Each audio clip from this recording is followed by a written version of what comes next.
A few years ago, I briefly talked about saving 80,000 gold in another world for my retirement in my 2023 recap video, where I said this. Yeah, this one's bad, but it's a special kind of bad, one you don't lose sleep over. Frankly, it's a milquetoast story with very little memorable points to it that it actually stands out in 2023's lineup. It's kind of amazing actually. And while I do somewhat maintain that opinion, I don't think it's an entirely accurate assessment. To be fair to me, I was playing a character exaggerating some thoughts in order to try to get a laugh of sorts. I try not to do that as often now, but yeah, even back then, I didn't think it was that funny or even fair. So here, let me amend that. 80,000 gold, as I'm going to call it from here on because I'm not saying that entire stupid title, is bad. It's a formulaic, predictable, ill-paced dime a dozen isekai that really has no purpose of existing. And it's also one of my most rewatched shows ever since it premiered. And no, I'm not kidding this time.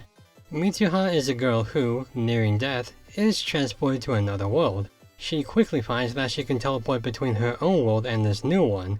Seeing this as an opportunity to make a hefty profit, she ventures doing just that, eventually encountering a noble family who sponsor her to set up shop in the city. Through her tenacity, underhanded salesmanship, and modern-day know-how in this fantasy setting, she begins making a name for herself beyond an oddity shopkeeper. How will her technologies and influences morph this kingdom into a powerhouse nation? And more importantly, how much can she make off of it?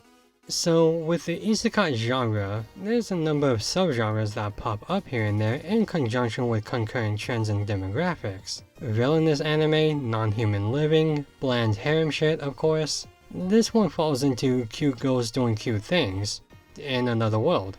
I don't know what it is about this subgenre in particular that bores me to death in concept and, so far, follow through. I like the cute girls doing cute things genre itself, and I'm tolerant of fantasy and isekai tropes enough to consistently watch them, but when you put them together, they're especially painful as the common jokes are of the girls being cute in this fantasy setting and that's it. And the outside-of-the-box ideas are nice, but not memorable or revolutionary enough to warrant much discussion. So why the hell do I subject myself to seeing this crap over and over again? Well, I have a few ideas, but we'll get to that. Firstly, Mitsuha's fine, I guess. She's business savvy and very calculating when it comes to her advantages in tech and finance, which is fairly unique to a character of her caliber, but she never really goes over a certain line to make an impression, like if she was really diabolical or really altruistic. Her primary flaw is that she's the right amount of selfish, which sounds weird but is balanced to a point where though she wants to save and make money, it's not at the cost of trouble or inconvenience to others. That's all fine in the real world, but here it's just unimpressively boring. The rest of the cast isn't much better. Her patron family's nice, but not strong enough in the relationship to really make great note of. The king's similar in that he's just an average isekai king, nice and regal with a side of nothing. Then there's his daughter, who is actually notable in being one of the more annoying little shits in the show.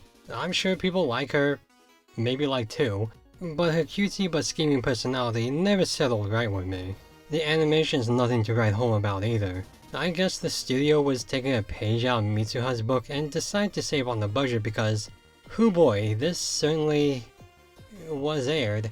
It's not even that bad in terms of color, but is definitely restricted in everything else, which, granted, this isn't a story that needs hefty animation, but is plainly, say it with me, boring. The plot's interesting at least, which is basically Mitsuha finding ways of making money with his teleporting power, and you know what?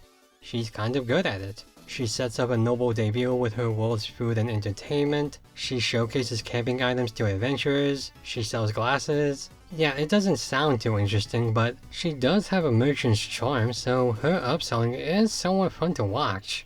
The pacing's terrible though. It gets the plot from point A to B to C in quick succession within an episode or two that there's just no development when necessary, and too much development when not. This is evident in the last episode, where it's clear they want to cram in the epilogue of the story in the last 3 minutes as some sort of cliffhanger but not really read the manga ending.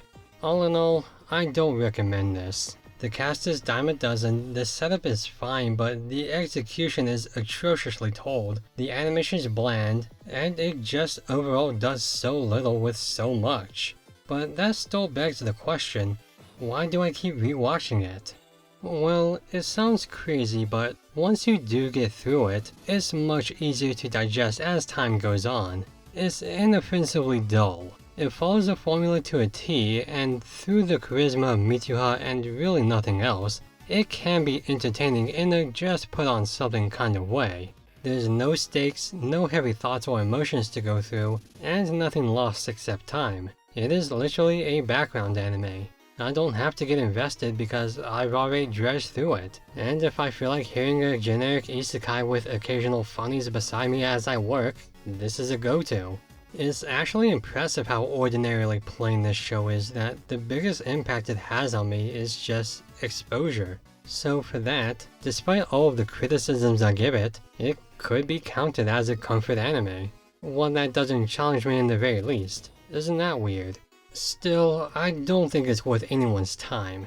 If you're curious, go for it, but I really must warn you of how below average all of it is. But if you're like me and want something new in the white noise rotation, well, it's a hard sell, but this one could be one to buy into.